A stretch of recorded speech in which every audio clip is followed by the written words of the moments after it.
수입시연구소 소장 이희명입니다. 오늘은 2021년 입시 전략에 대해서 설명을 드릴 텐데요.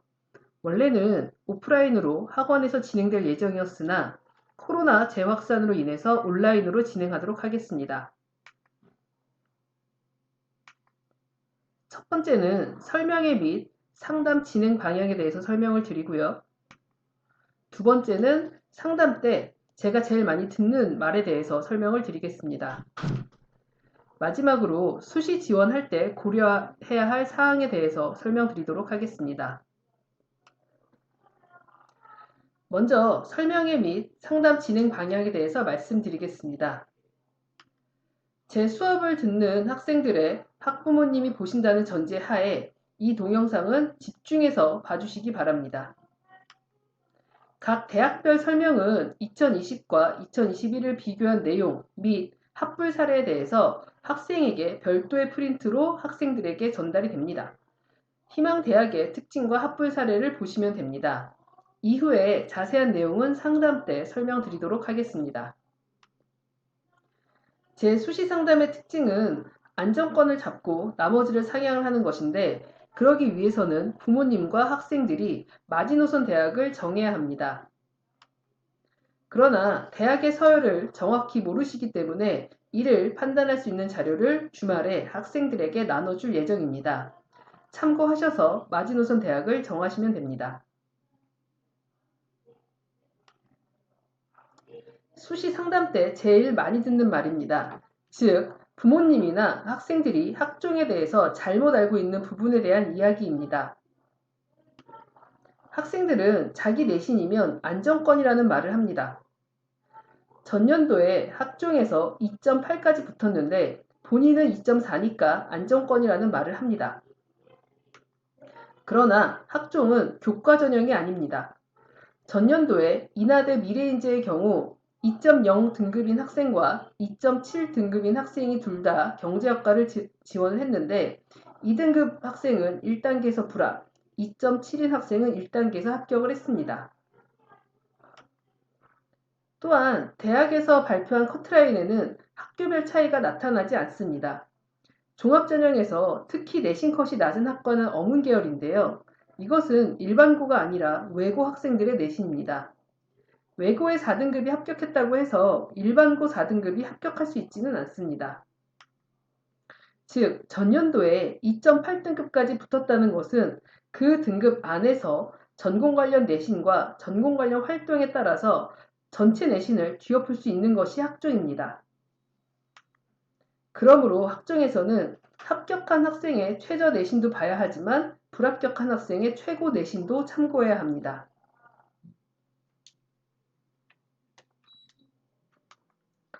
다음은 저희 학교는 대학 잘 못 보내요입니다.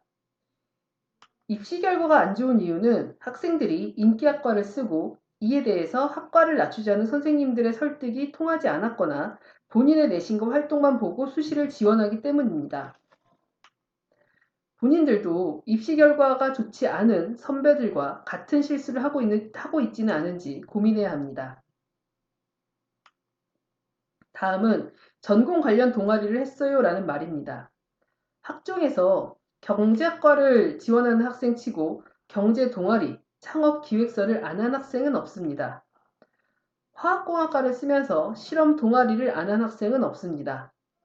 전공 관련 동아리를 했기 때문에 학종으로 그 학과를 지원을 하는 것입니다. 즉, 동아리만으로는 합격을 장담할 수 없습니다. 동아리를 포함한 활동과 연결된 공부의 흔적이 중요합니다. 다음은 수시 지원 시 고려해야 할 점입니다. 본인이 어느 대학 혹은 어느 학과에 진학하고 싶은지보다 더 중요한 것은 그 대학에서 뽑고 싶어야 합니다. 즉, 전년도 경쟁률을 참고를 해야 하는데 5명 선발하는데 경쟁률이 20대 1이면 총 100명이 지원을 하는 거고요. 5등 안에 들어야 선발이 되는 것입니다. 그래서 본인이 다른 경쟁자들보다 우위에 있는 요소가 무엇인지 고민해야 합니다.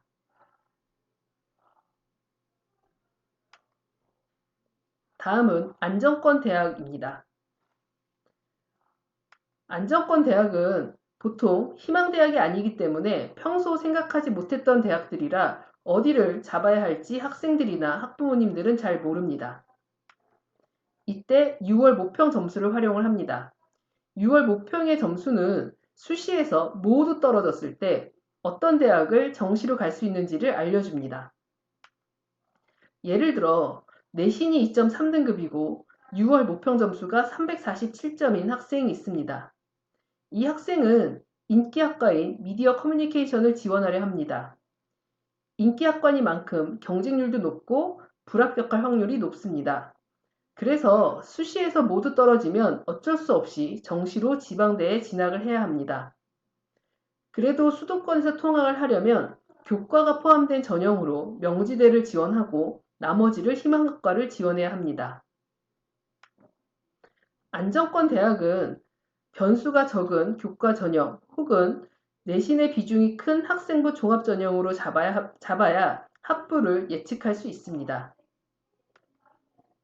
위에 설명했던 대로 학부모님의 아이가 수시를 모두 떨어졌을 때 어떤 대학에 가는지 참고할 수 있는 표를 이번 주에 학생들 편에 보낼 테니 참고하셔서 마지노선 대학을 정한 후에 상담하시기 바랍니다.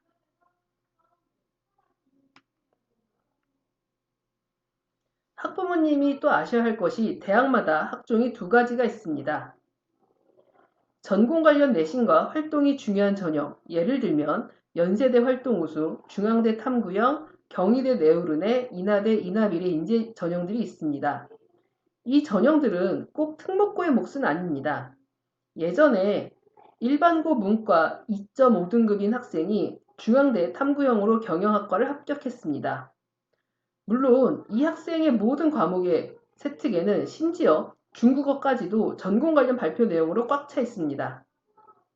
그런데 올해 연세대 활동 우수는 좀 위험합니다. 연세대가 특기자 전형이 없어져서 특목고 학생들이 활동 우수에 몰릴 가능성이 높습니다.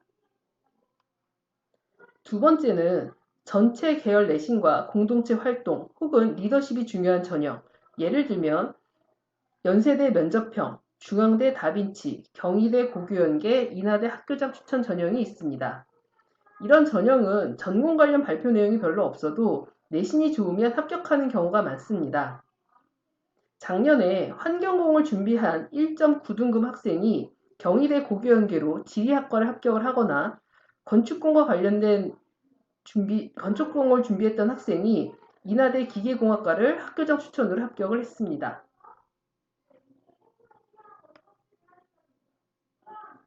다음은 수능의 변수를 고려해야 합니다. 특정 과목에 대해서 매번 1등급이 나왔다가 정작 수능에서 4, 5등급이 나오는 경우가 정말 많습니다. 즉, 수능을 망칠 가능성을 모두 고려해야 합니다.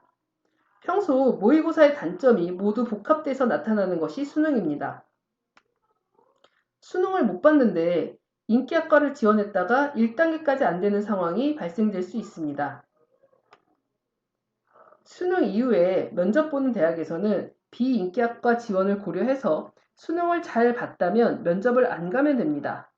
또한 비인기학과의 경우는 그 학과를 지원하기 위해 준비된 학생의 수는 적으므로 약간의 내용만 들어가도 1단계 통과는 가능합니다. 다음은 학과를 선택할 것인가 학교를 선택할 것인가를 고민해야 합니다.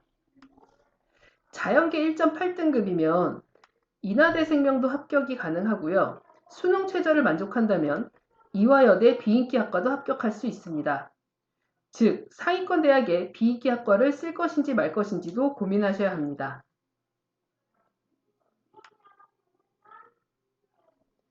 전년도 입시 결과를 참고하실 때는 전년도와 올해 무엇이 달라졌는지 보셔야 합니다. 단국대 교과 전형처럼 전년도에 비해서 선발 인원이 줄었거나 홍익 때처럼 수능 최저가 완화되었거나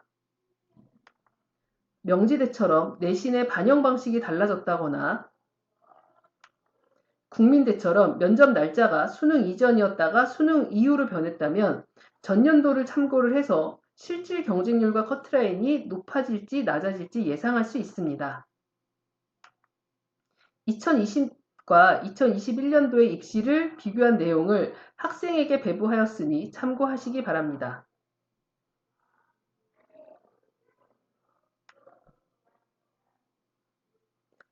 마지막으로 수능 최저 있는 대학의 적극적 지원을 검토해야 합니다. 수능 최저가 높으면 실질 경쟁률이 낮습니다. 수능 최저 있는 대학을 무조건 피하지 마시고 가능성 있는 영역을 선택하시고 집중하시기 바랍니다. 논술 전형을 쓸 때에는 수능 최저가 차등적으로 적용되게 지원해야 합니다. 특히 자연계는 수학과 과탐의 인원이 적어서 한 영역이 등급이 무너질 수 있습니다. 그래서 수능 최저가 제일 높은 성균관대, 그 다음은 중앙대, 그 다음은 경희대 순으로 지원하는 것도 하나의 전략이 될 수 있습니다. 마지막으로 상담 전 유의사항에 대해서 정리해서 말씀드리겠습니다. 첫째, 학생에게 배부된 6월 모평 성적 자료를 보시고 우리 아이가 수시에 모두 불합격됐을 때 어떤 대학을 정시로 가게 되는지 확인하시기 바랍니다. 이후에 아이와 상담하셔서 마지노선 대학을 정해오시기 바랍니다. 둘째, 학생에게 배부된 대학별 입시 변화의 유인물을 보시고 희망 대학의 합불 사례와 특징을 살펴보시기 바랍니다. 이 이후에 수시 상담이 진행이 되고 수시 상담 이후에는 자소서 첨삭이 진행이 됩니다. 제가 이 이후에는 틈나는 대로 수시 실제 지원 사례에 대해서 동영상을 올릴 테니 참고하시기 바랍니다. 감사합니다.